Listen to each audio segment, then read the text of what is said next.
The most significant thing here is to reveal the much greater amounts of Native American ancestry that are present within the African American population than most people realize, because they might have been misled by the use of terms like mulatto, and also people of color. Colored people included Native Americans, for example, in the United States area. But even with this classification system, you have this system, this classification system is still working in the interest of the European. Or what? Is that true or what? Well, it's working in several ways, I think. It works to obscure the relationships between African Americans and other groups. For example, the Mexican American population has a lot of African ancestry. By and large, they don't know that, or the African American population doesn't know that. So it's very difficult to build a bridge of understanding, you see. And what we are lacking in many cases is the realization that even though there are differences, even though we each have our cultures, which we want to protect and keep alive, we have our community traditions, we have different languages in some cases, but nonetheless we have also bonds of kinship. And we shouldn't forget those bonds of kinship. Now, Dr. Francis Welsing, a psychiatrist, has said that the white population on the earth is a minority population. And one of the ways that a minority population becomes a majority population, conceptually, theoretically, and practically, is to divide the majority group into little groups, so that by doing that, the minority group, in this case European, becomes the majority group. How do you see that? And does that apply here in what you're talking about? It does apply here, although it's also very, very common in Latin America, where the Spanish elites who control a good many of the Latin American countries use mixed bloods against the Indian masses. And they try to convince the mixed bloods that they're actually white or near white, and that they're better than those who are darker. So they still use the caste system, you see, so that they can maintain themselves in power. And once in a while they share a little bit with some person who rises from that group. In the United States, the most beautiful example of that technique is the coining of the term Hispanic these days. Hispanic means Spaniard. And that term has been coined by the federal government to co-opt Mexican Americans and Puerto Ricans into believing that they are more related to a white type cultural heritage, because there's no question about what Hispanic is Spaniard. And even within the federal government's definitions, white Spaniards are allowed to qualify for affirmative action and for other kinds of things under this term, Hispanic. So it has many purposes, but one of them is to, as you were suggesting, you see, bring this group closer to the white population, so that even as in California, where Hispanics may become a majority by the year 2010, they may not be an effective majority, because many of them will be co-opted into thinking that they're white. Racialism of the kind that we're concerned about is a feature of economic exploitation and of the need to develop a hierarchy in order to control the people that are being exploited. The Europeans in Europe are less threatened by the people that they're exploiting, you see, because they're fewer in number, or they're at a great distance away. But in the colonial situation, the people that are actually out there oppressing and controlling are often in a minority. And they therefore want to make sure that the rewards belong to them and not to the others. And so one finds a very conscious attempt to develop ways of controlling and oppressing. And I could show you how the laws in Virginia, for example, develop gradually. They don't develop all at once. They develop gradually in the 1690s and early 1700s against people of color. And you say now that this attitude, racism, is now deeply ingrained within the psyche of the European. And what do you think? Is there any hope? Is there any? How do you see that? Well, I think that racism is most ingrained in the psyche of Europeans overseas, first of all, not just Europeans. I think we have to make that distinction. Uh-huh. But it has also become a part of the general world culture of all European people, and even spread to other people around the world. And I think it is deeply ingrained, and it's constantly reinforced.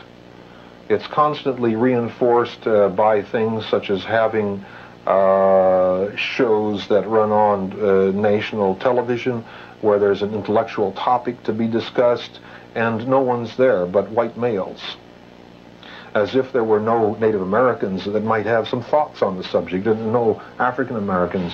Now, the only time that we get invited is when it has to do with the ghetto, or it has to do with, crime or drugs, or, the reservation. But we're not invited when it has to do with the big philosophical issues of the world, right? Mm-hmm. That's just an example, but it is perpetuated that way.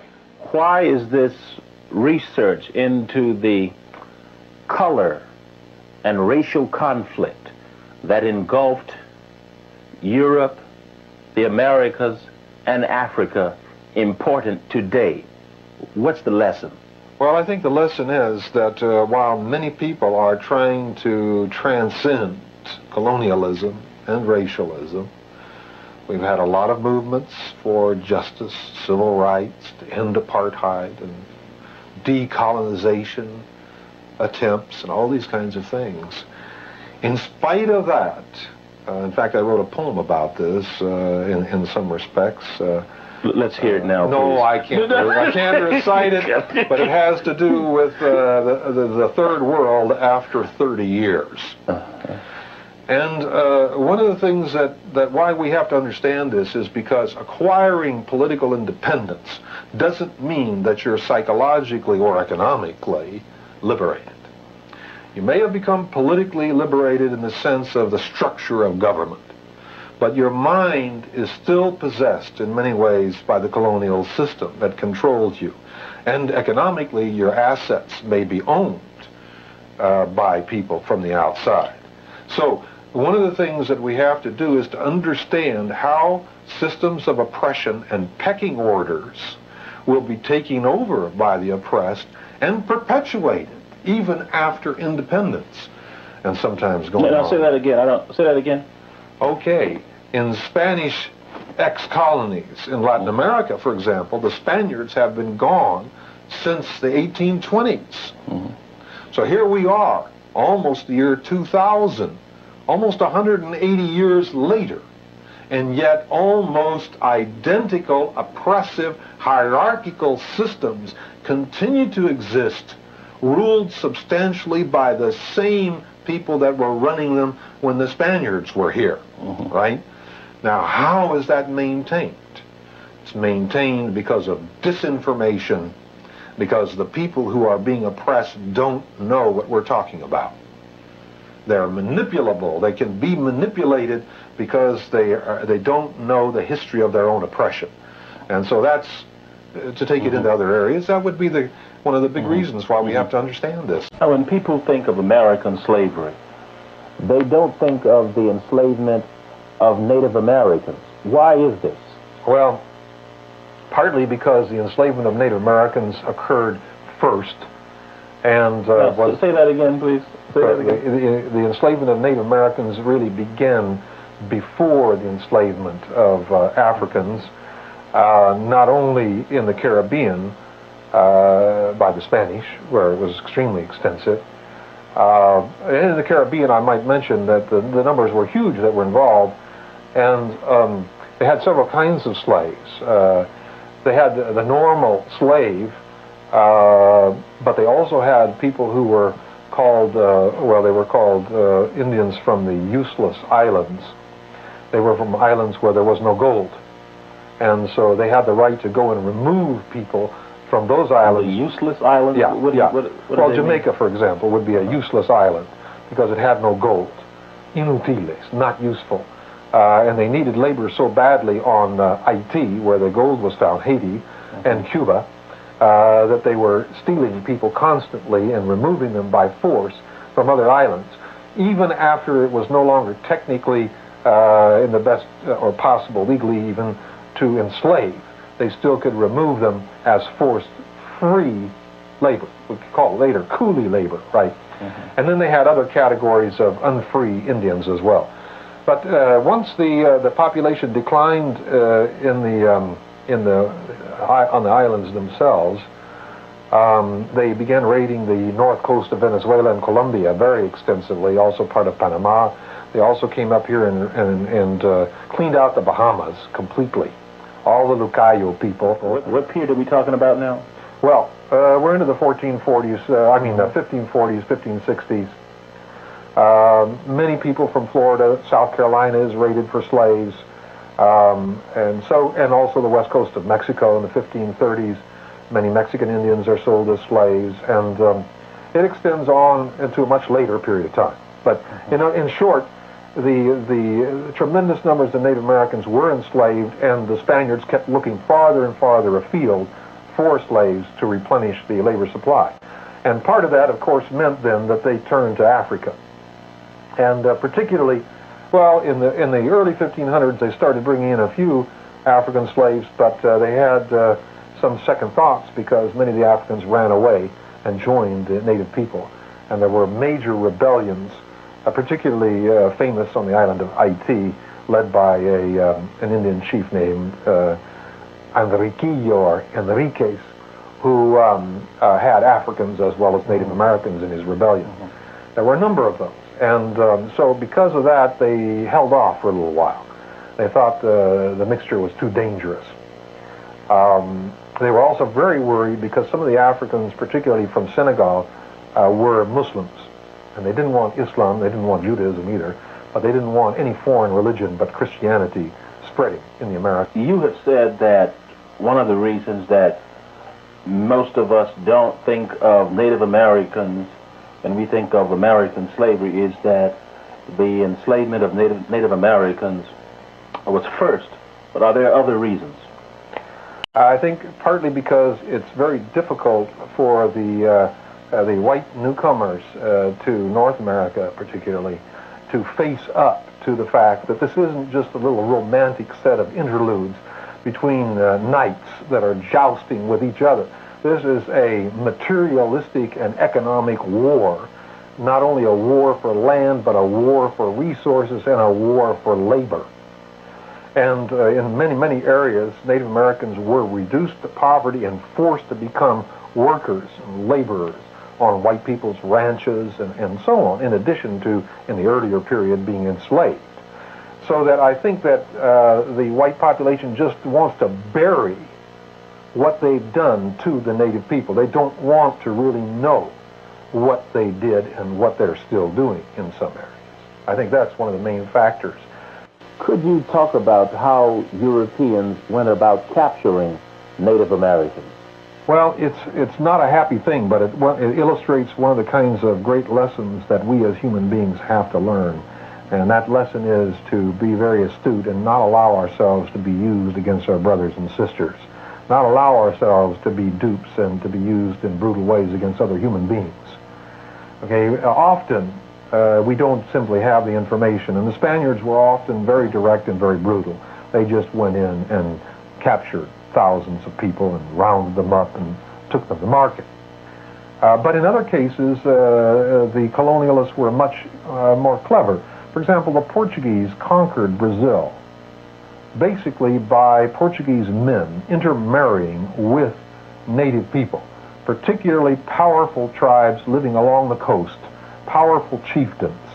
And then, of course, Native Americans value their families very much. Kinship is extremely important. And so, without realizing it, now they've got a new member of the family. He doesn't have the same motives that they have, but there are kinship obligations by means of which this Portuguese guy gradually takes advantage of existing enmities that may exist between Indian groups, maybe some old hostilities, and uses then his relatives against other Indian groups. and pretty soon rewards them with guns and with other weapons and goods for capturing other human beings. And so it starts out small, but as time goes by, it becomes tremendously big operations.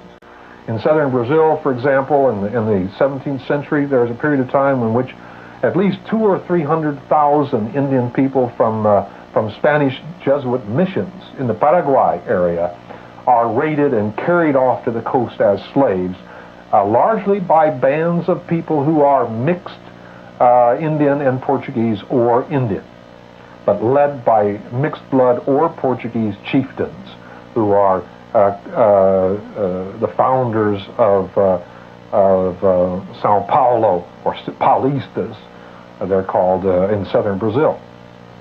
Other colonialists, example in South Carolina, the English are very astute to also take advantage of existing animosities. And they get some of the tribes to provide a lot of the slaves, and by that mean they acquire, for example, lots of Choctaw slaves from Mississippi. Choctaws are among the largest group that are enslaved and are sold through South Carolina to the West Indies and to New England and held in South Carolina. There are also tribes even west of the Mississippi that get raided and are brought in as slaves. Florida is cleaned out. Firstly, all the Indians that remained in Florida after the Spanish period are cleaned out by the English and sold as slaves in South Carolina. You say cleaned out? Yeah, virtually depopulated. Florida is virtually depopulated of its native population. The Indian people who later live in Florida are primarily people moving south to get away from the whites. Seminoles, for example. They moved south from what is now Alabama and Georgia. But the native inhabitants, by and large, are enslaved. They're Christians, they have Spanish surnames, but they're brought north here to South Carolina and become part of the slave population. How did the white man's rule or dominion over both the Native American and African determine the tone of the two groups' interaction or relationship? Well, there are several ways that I can answer that. I'll give you an illustration of the complexity of it. In California, which was on the northern fringes of the Spanish Empire, in the 1760s and subsequent, a number of Spanish soldiers and some settlers were sent to the north. Now, my research indicates that at least 20 or 25% of those people were of African descent, sometimes mixed, of course, with other ancestry. But that's not commonly known. These were free people. They were Spanish soldiers. They were used in the conquest of Upper California. And they, along with the others who went with them, the vast majority of whom were not white. The officers were usually white, but the soldiers themselves were often Indian or more commonly mixed bloods of one kind or another. These people had been recruited into the Spanish Empire at the lowest levels, and they were utilized to help control other populations that were lower than them on the scale of things. Okay, so what that indicates is that one thing that the Spaniards did in order to help maintain their power in their colonial system, they developed a caste system. And the word caste, of course, is somewhat ambiguous, but what I mean is basically a class system, but not based only on economics, but based upon inheritable characteristics, so that it's much less flexible than just a class system. Caste is more or less permanent. And what the Spaniards do, they introduce various terms, such as mestizo, to refer primarily in the Americas to a person who's part Indian and part European. Mulatto, to refer primarily to people who are African and American Indian. And various other terms for other degrees of mixture. Incidentally, you'll be interested to know that the group known as Zambos, which is another term, Zamboigos or Zambos, another term for black African Native American mixed bloods, they were regarded as the vilest group in the Americas. Vilest? Vilest, in the words of the Spaniard. Mm-hmm. The most difficult to control, rebellious, dangerous kind of people. And in any event, that's one Spaniard's opinion. But in any event, these different caste terms were developed basically to deny privileges to populations, to exclude. These are terms of exclusion. If you're an Indian, for example, you're not allowed to have a gun. You're not allowed to ride on horseback. And there are other things you are not allowed to do. For example, women who are not white are not supposed to be allowed to have pearls or other fancy jewelry. They're not to wear silk clothing and that type of thing. Many people are not allowed to be priests. They're not allowed to be in the clergy. Some are allowed more than others. Mestizos, that is mixed bloods, for example, whose father is a Spaniard and who are raised by the father, are allowed privileges that mestizos who are living out in Indian communities are not allowed. Okay? So it doesn't go only just by the color of your skin exactly, although that's a heavy part, but it also goes to the extent that you've shown loyalty to the Spaniards. So many of the individuals who participate in the conquest of Peru and Chile, for example, are mixed blood sons of Spanish soldiers, but they grow up with their father or something, they think like a Spaniard, and they're allowed to be a soldier and participate in the conquest. One of the early governors of New Mexico was married to a Mexican Indian woman, and his son later became prominent. He was a mestizo. No. Later, what happens is that a lot of these prominent mixed bloods marry Spanish women or lighter-skinned women who are brought over from Europe in a trickle, and they lighten themselves so that they become a light elite who are known as Creoles later on in the Spanish Empire. Well, in any event, a very elaborate system develops with a hierarchy. Now, in that system, the most astute oppressed people, of course, realize that the only way to deal with the Spaniards is through your community, your group, through the common cause of resistance. However, there are many other individuals who are deluded into the idea that the way to participate in the system is by accepting its rules and becoming hustlers for the Spaniards. That is, cooperating with the Spaniards and trying to move up the caste ladder by making money or gaining military rank or other kinds of ways of doing that. Now, the same thing happens, of course, in the English colonies in a slightly different way. One other example that I'll mention, the Spaniards are very good at giving staffs of office to Indian chiefs, and also sometimes subsidies in terms of annual salaries and privileges of collecting tribute from their own people in order to integrate those chiefs into the Spanish imperial colonial system. So this is all part of co-optation and control. And so you can imagine what this does to the relations between Africans and Native Americans. Nonetheless, many of the rebel groups in Mexico, for example, there's a famous rebellion in North Mexico known as the Chichimeca War. There were Africans, part Africans, out with those Indian people fighting against the Spaniards. Rebellions in Baja California, some of the leaders were people of part African descent. So, you see, people can choose, people do choose, different ways of dealing with this oppressive system.